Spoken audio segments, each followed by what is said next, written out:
So you want to have some plan to communicate. Now, the key for the plan to communicate, the key word here, and everyone should write this down, is relevance. Stay relevant. As long as it's relevant, you're always going to be invited back. You're always going to be a welcome visitor, not an intruder, right? As long as it's relevant. So have a plan for how you're going to keep the conversation going. It doesn't have to be very complicated. It just has to be direct. Give them instructions on what to do. Tell them who it's for. Tell them how it's going to make their life better, and why you care enough to do it, right? And it doesn't have to be perfect. That's another thing I got to tell you. Do not let perfection be the enemy of profitability. Profitable and perfect rarely go together. Imperfect and profitable, they get along great. You're listening to the Profit First for Lawyers podcast, the official companion show to the book Profit First for Lawyers by R. John Robbins. Now, this podcast is for you if you want to bring home more profit while working less hours in the office, spending more time with your loved ones doing the things you actually want to do, and turning your office into a lean, mean, profit-breathing machine. So if you're tired of working for your law firm instead of your law firm working for you, stay tuned for some really practical insights that will get you the results you've always wanted. It's time to put your BS aside for the next few minutes and put yourself, your family, your firm, and your profit first.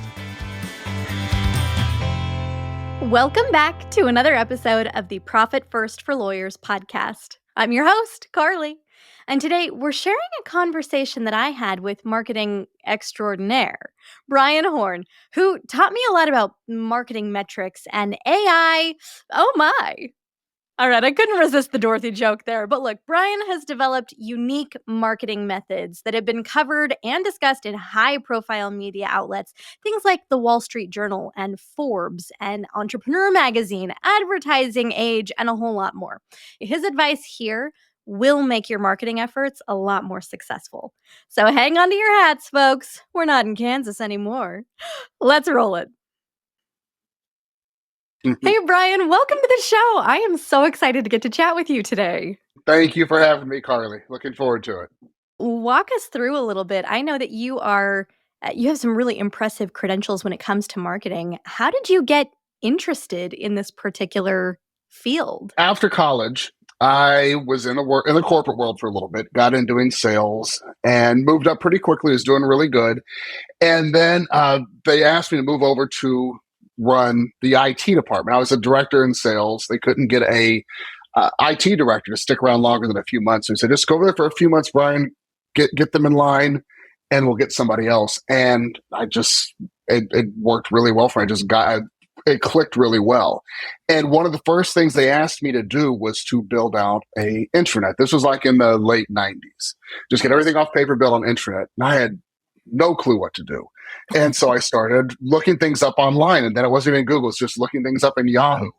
And I noticed that I was buying resources and trusting resources that appeared at the top of the search results. So, what is this? How do you do this? And so then I started looking at it and discovered search engine optimization. Played around with that, did it for some local businesses, and then a local web design company that serves small businesses asked me to come on board, help them get that in line.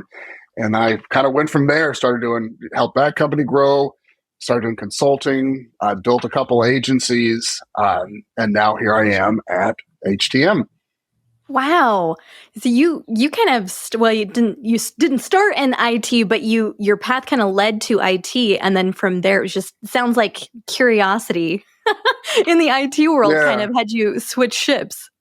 Yeah, it was a necessary thing. I was asked to do a project I had no idea how to do and not given a real budget to do it. So I had to figure it out on my own. And then learned the power of ranking high in search engines. And that led me to this. Brian, I know you work with a lot of law firm owners. One of my biggest questions is, what is their normal response when they find out that you do marketing? Is that something they're usually excited about, or is that something they normally try to run for the hills? They're usually excited about it. It's in the how to manage world. Our John's preached it pretty heavily, so they come in excited about it. Now, there's also a fear, and the fear is not rooted in anything other than they've been screwed over by vendors before, and they've tried things before and not done it.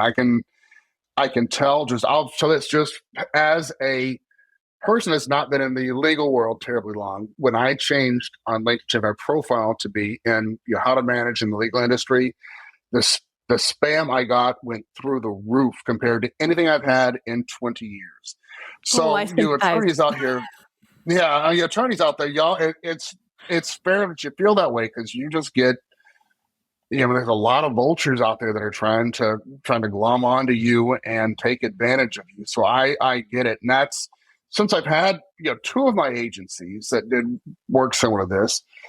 When I work with clients and they say, "Oh yeah, my vendors tell me this," and I said, "Get them on a call," and we sit down and I call them out.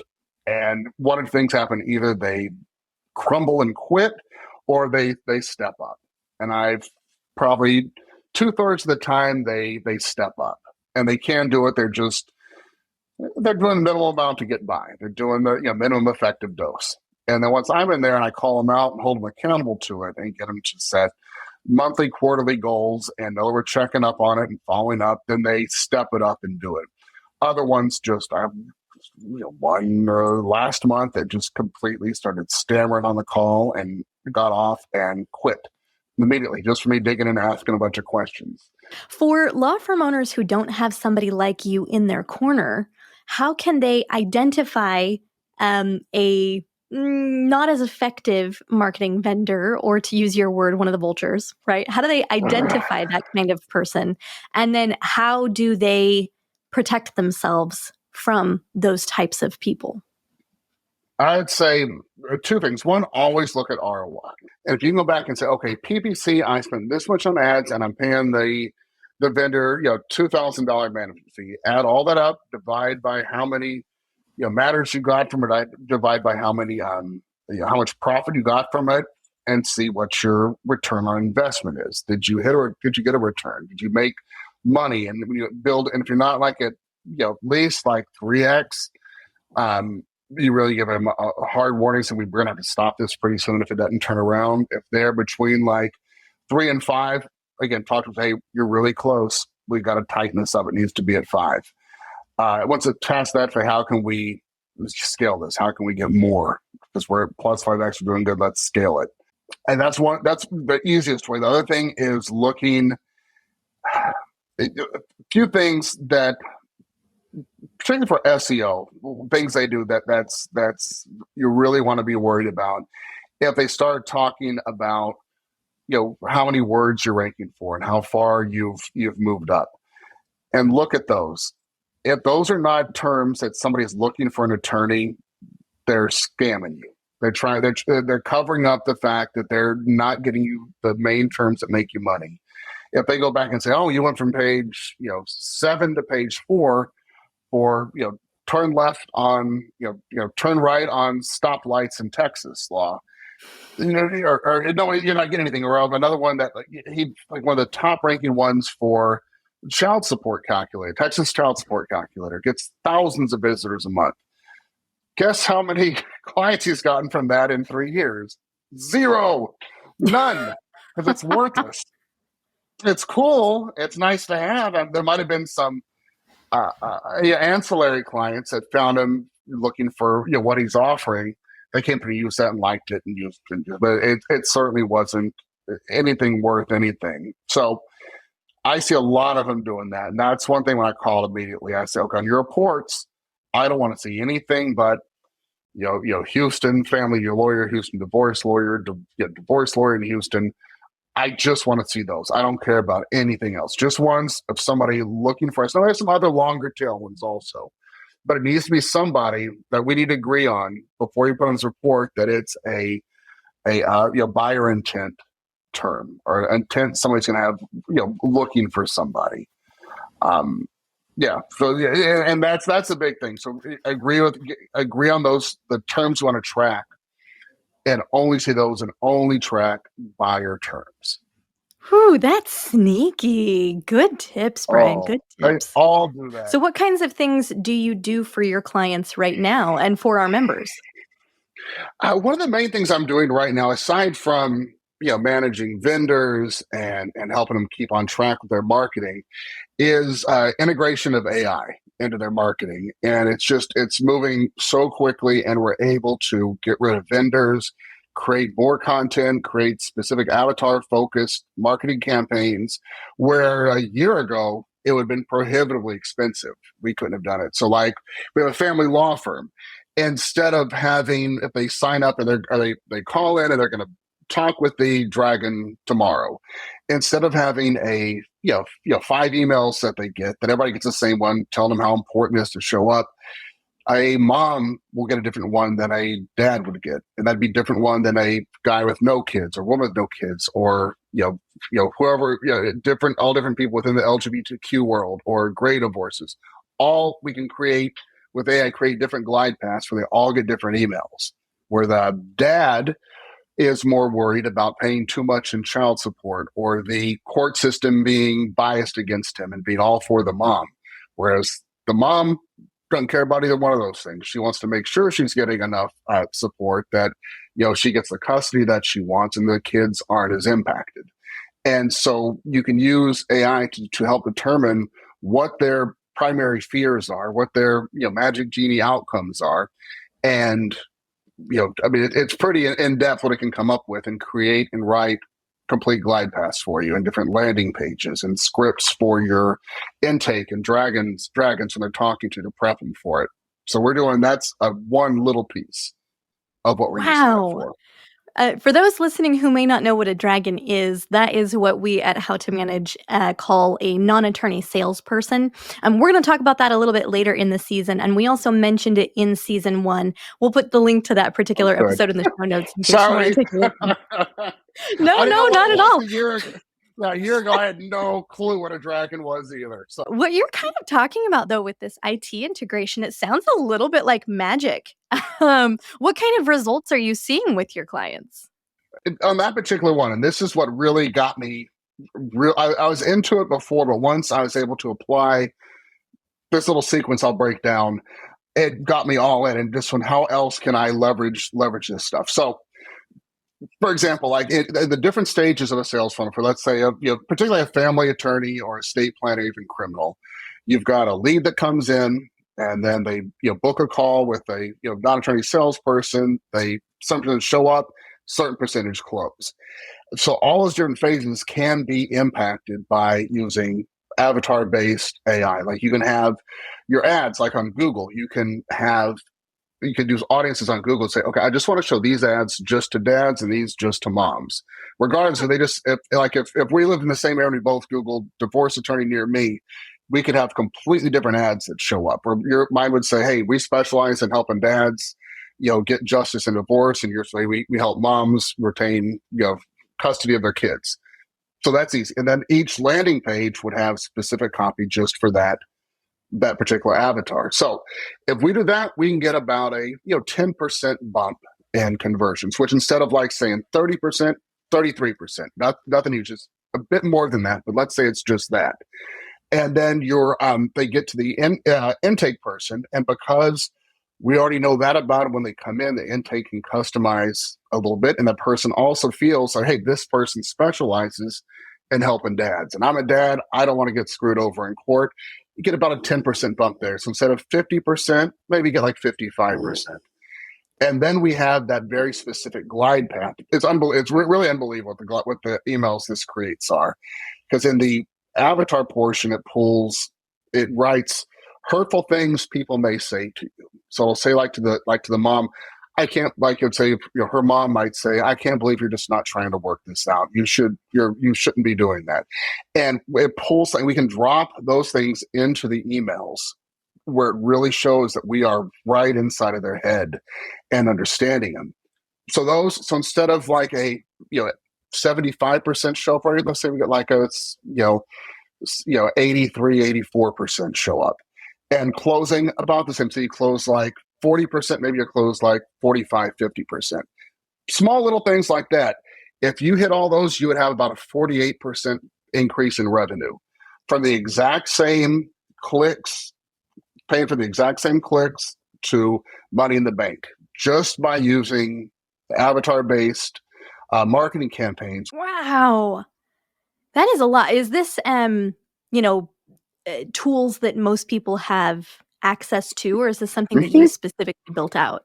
As far as like the content creation stuff, it's out there. It's only ChatGPT. I've written some custom GPTs, and then I have a lot of prompts that I've written also and use. And they're not just like, a few sentences. They're like if on a Word document, they're 2 pages long. So there's a lot into them. I spent a long time building those out to get exactly what we want for, they're written for small law firm owners and very specifically written in that. And I've been in direct response marketing for 20 years. And so I apply all of that in all the AI I'm doing. So it's really integrating classic, old school direct response marketing like you used to use, back in magazines and send out direct mail back in the 30s, 40s, and 50s, using those same principles, but integrating AI with it. This is all kind of blowing my mind, Brian. Let's go ahead and transition a little bit here. I think this is a good time because obviously you've worked in the marketing space for quite some time now. What are some of the biggest questions that you get outside of AI? What are some things that your average law firm owner who might be watching this show can start doing to optimize their SEO and to pay more attention to their metrics? And if they're working with a vendor, to kind of get more out of that relationship, to be more involved and have more success? Okay. Number one thing is tracking all your numbers. To really track every marketing source separately and do whatever it takes to get that. Like a lot of times I'm working with somebody new, they aren't doing it yet, and they go, "Well, my intake just won't do it. They don't fill this thing out." It's okay. So we write up an SOP with very clear instructions, have them sign it, and then just be relentless about it for the next week or so. Just sit there, listen to them, and as soon as you hear them not do it, run out there, get after them, write them up for it, get them doing it, because it's your firm. You're throwing money away. You've got to know your numbers. What numbers specifically should you be tracking? ROI. Everything is ROI. Whatever you're doing always comes back to ROI. All the other numbers are good indicators and lead-ins and tell you where along the chain something's broken. But all that matters is if you're getting return on whatever you spend, time and money. So if the attorney is going having lunches with people as part of a back-end marketing campaign, you track that also, not just the cost of the lunches, but the attorney's time as well. And you can come up with whatever a fair value for that time is, but you want to build all that into it to really see and also if it's scalable. Yeah, one-on-one lunch is not scalable, but a LinkedIn Live where you have lunch, and everybody have lunch with you, you could have 5 people on there, 500. It's still the same amount of time and money. So you try to find ways for campaigns that can scale without costing you a lot more. A great observation, because if this isn't scalable, then at some point you're going to outpace it, or it's just not going to be as relevant. What is generally a good ROI number, right? When you look at the data, which one do you say, we either need to tweak this campaign or we need to move to this other campaign that's getting a higher ROI? What's kind of those baselines? Minimum of 5x for law firms. And it sounds like I came from the info marketing world, where if you could get a 2x, you're crushing. I can pay $1, get $2 back. Here, I may take a second mortgage out and do that. But with law firms, they have production costs, and 5x is right about the place where everybody's gotten paid for production. The attorney got paid, and the firm got their percentage. So that's just bare minimum right there. What if it's below that? We need either tweak, or if we decide we can't tweak, then we dump it. 10 is kind of the gold. Say if you're hitting 10 on something, you press the gas hard. Yeah. About how much time do you usually spend on a campaign testing and figuring out? I'm just trying to. I know one of the things that Arjan says a lot is that you can't test anything unless you have a data set, right? So how long do Mhm. you give a campaign to try to prove an ROI before you start making changes? And then if you make a lot of changes and you can't get it to perform, how long do you usually take? Rule Um, of thumb. it did. It of course it depends, but usually the first month or so, particularly for digital ones, is just a learning phase. Um, Facebook, Google have AI and algorithms they use to try to find you the best traffic possible. Um, yeah, so they try to find the best traffic possible. So you have to give them a little bit of time just for that. After that, you can start to tweak a little bit. Second month, if by the third month you're not getting much improvement, then we start looking at maybe winding it down, giving it maybe another shot or so. We go another month or so. But there's ones like after a few months, I'm fine with pulling the plug on some of them, depending on how expensive it is. But if you start moving up, like with the direct mail, when we started off, every month we made incremental improvements. So that one, I said, we're going to keep going because we're going to get this. I know this is going to work. It's just getting the right message out there, the right design on the front of it, the right. We put like what we call lumpy mail. We put a little something in there where what's this squishy thing in here? That was We always try nice. everything in the world. Yeah, whatever we can do to get somebody to open it, we do it, and then using different language in there to capture their attention, get them to read it. So yeah, but it really a few months is usually need at least that. Yeah. Oh, that's really helpful. Can I ask, let me give you kind of a scenario here, Brian. So say that I am a law firm owner and I have just put a piece of marketing out into the world. Say it's a Facebook ad of some type, but I don't have a ton of money to throw at it and I haven't really done this kind of work before. What kinds of things can I do to try and optimize that the best way that I can, without breaking the bank while I'm trying to see if it will even work? Depends on the firm type. Like for let's say like an estate planning firm, Hmm. Facebook ads are great for them because there's some searches for it, but you got a lot of people that aren't actively thinking about it. They aren't in like a hard time frame where they need it, like a divorce or criminal or personal injury where they're just going, I need somebody right now. They've got some time. So going after audience targeting on Facebook is really good for them. Works for an offering like a wine and wills type thing. Hey, come by. We got this restaurant. We're going to test some different wines. We'll talk about estate planning at the end. Those work great. We can fill seats in those places and get a great ROI. Personal injury, and I do not like spending ads on them at all. It's prohibitively expensive. Unless you can really spend a lot, like in a medium market, 75 or 100 grand a month on pay per click, you really don't have any business playing in it. Or if you do very, very minimal, you're not going after auto or anything, going after something smaller. Like you just want to do slip and falls, maybe that. But it's too expensive. So in those, it's flip your marketing around from going after clients to going after referral partners and spend money getting referral partners on. So it sounds like that is very industry specific, kind of the advice that you would Yeah. give for that specifically. Now, you obviously worked with a lot of law firm owners right now. Are there general questions that they tend to ask you when they first come on and don't have a lot of information? Well, one I hit on earlier, just about tracking the numbers. That's a big one. The other one is vendor management and who do I need? Well, what vendors do I need to hire, and what staff do I need to hire? When you're looking to hire a marketing person, do Mm. not mention social media anywhere in the job posting. Do not mention it, even a tiny little sentence. Make it more about talk about numbers, running data, doing data analysis, setting up campaigns for you and tracking the numbers.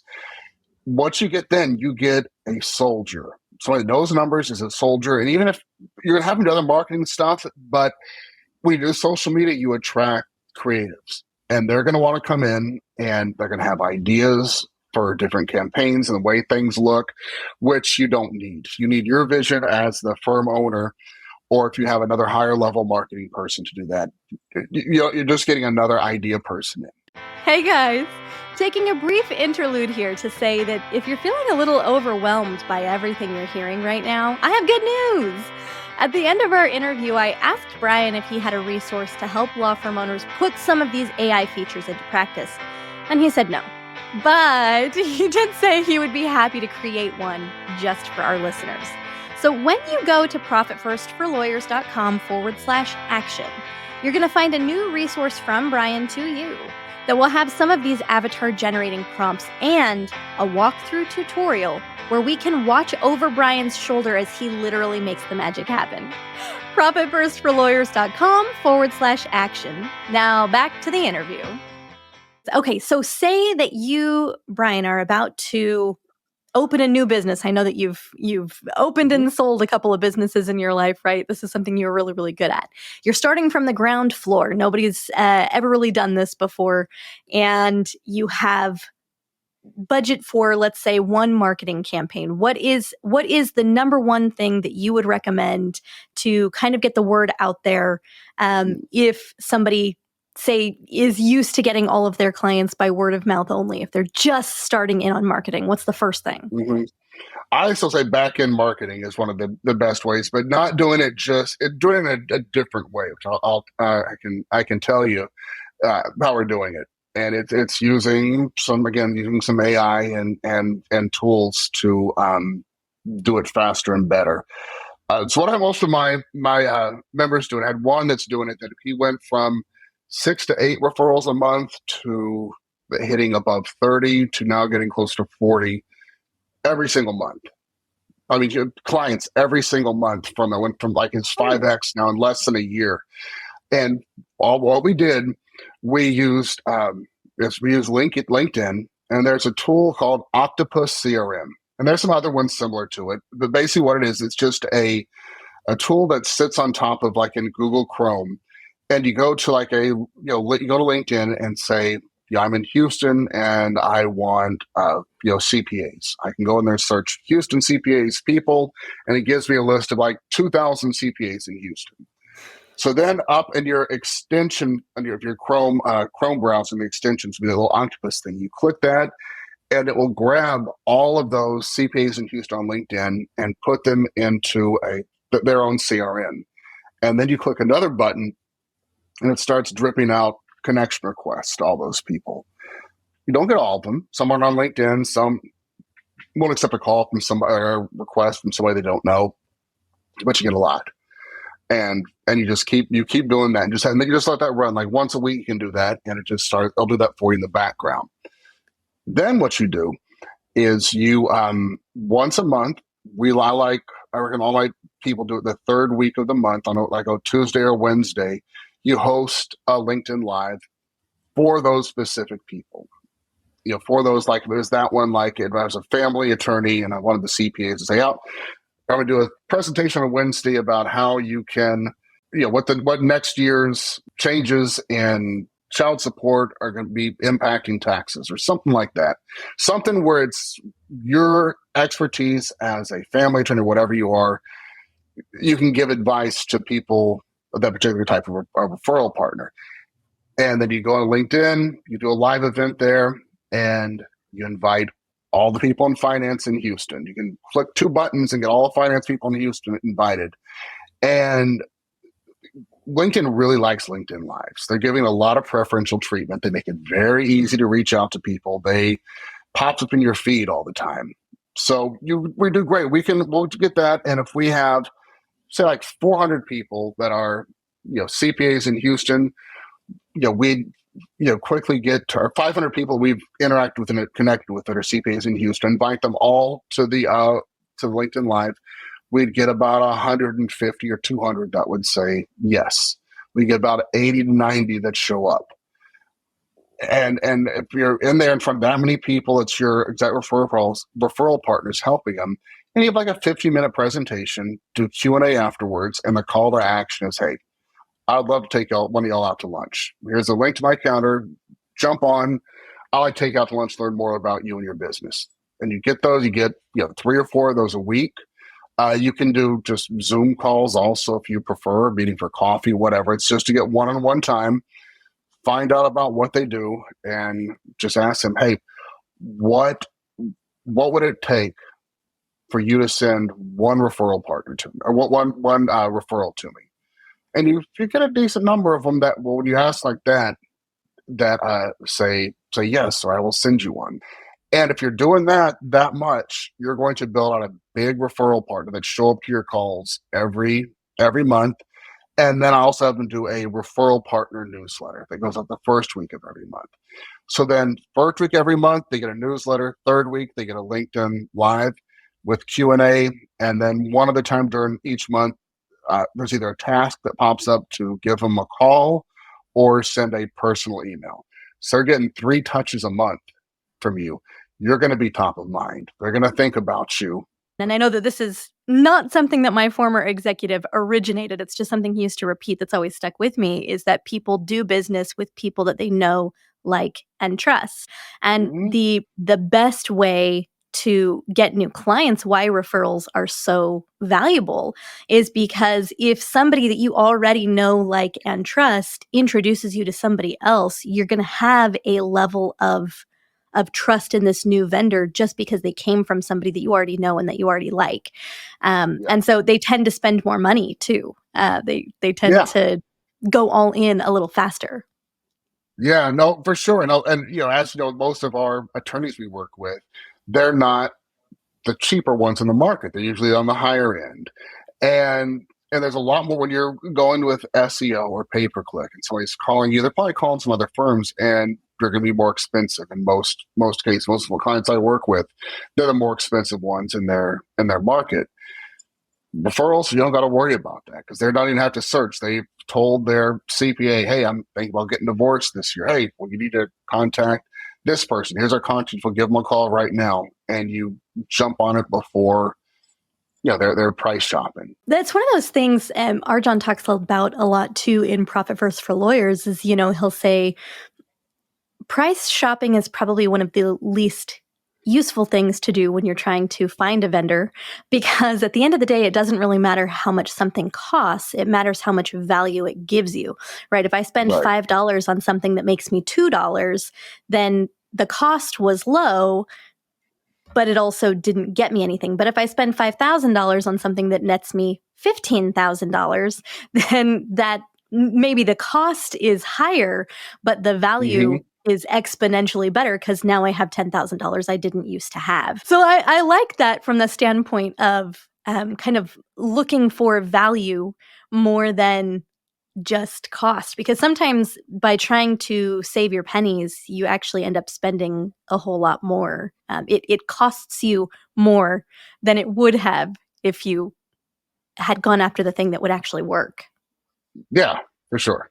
Can we change text just a little bit, Brian? Because I want to talk. We talked a lot about the metrics and the details of the mechanics. Here's how it could work for you, and here are some tools that you can use. Let's talk a little bit about the message, because I know one of the things Arjan says a lot is obviously that your marketing should attract the right kind of client, and it should repel the wrong kind of client, so that it makes your conversion process a little more efficient. Right? You're not wasting your time on people who wouldn't be your ideal client, and people who wouldn't be your ideal client are not wasting their precious time speaking with you if you already know that they're not the ideal, right? So one of the things I noticed when we were doing newsletters is that law firm owners tended to have this thought that the best way that they could get new clients was to talk a lot about law and a lot about the nitty-gritty of what happens in the courtroom. Come in and see my sausage factory, right? Like, here's how the sausage gets made.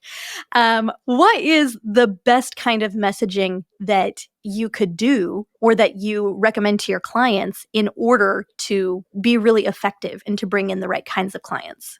Where I like to walk people through it is get them to think over the last 2 years or 1 year, 3 years, some period of time. Think about like the 5 people that you've helped the most, not ones that you got the biggest settlement for are not the ones that loved you the most or praise you the most? Which ones did you help the most that you really made a difference in them? And then what's a commonality between those? And 9 times out of 10, there's something. And that's what we start leaning into. I had a guy who was a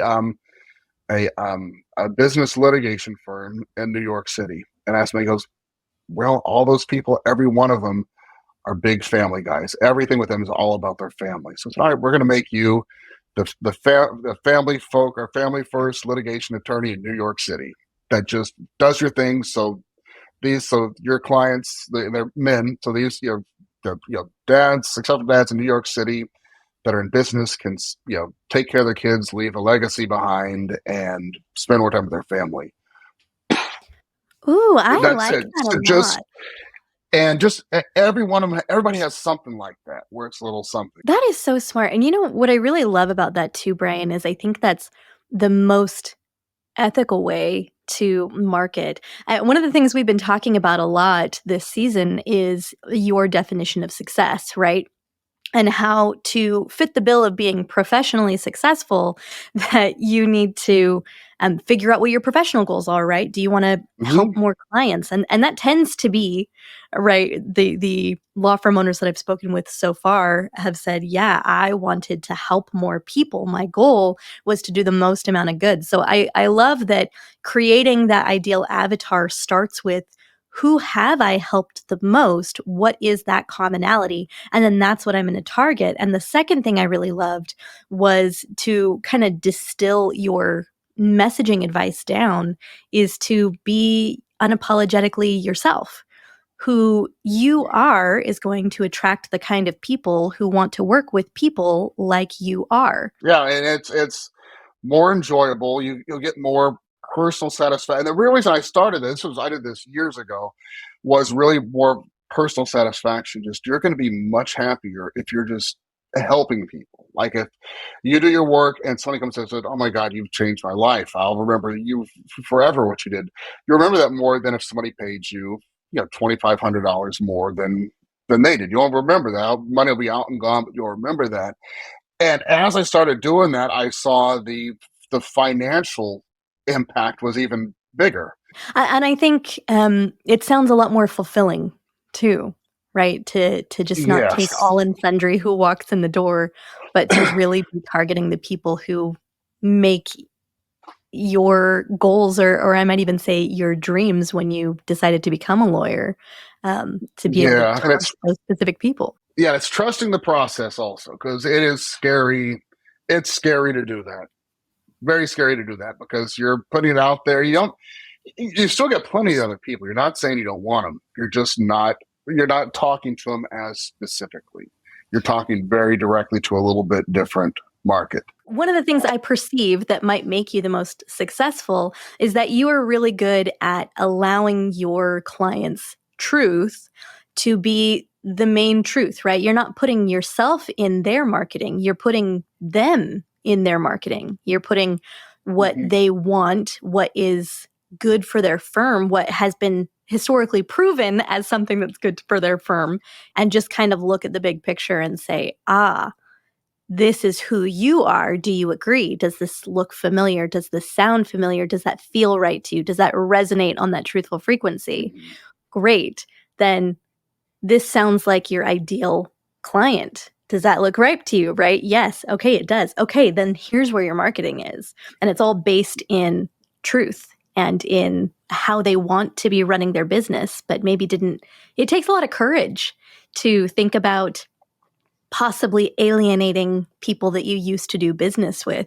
I say it even takes a lot of courage to get rid of your F clients, to invite your A clients, and to think about, oh, I am no longer going to tolerate F clients. I'm no longer going to Right. market towards them, right? That takes a lot of courage to put yourself in your marketing, but it sounds like it's very valuable, very lucrative too. It's gonna really, when I do the AI avatar creation process, when I run that for the clients with them, they'll get a little bit of information from them, hit return, they see it's starting to scroll with all the information of their clients and things they think, what their dreams are, things people say to them, what they say to themselves, excuses they give.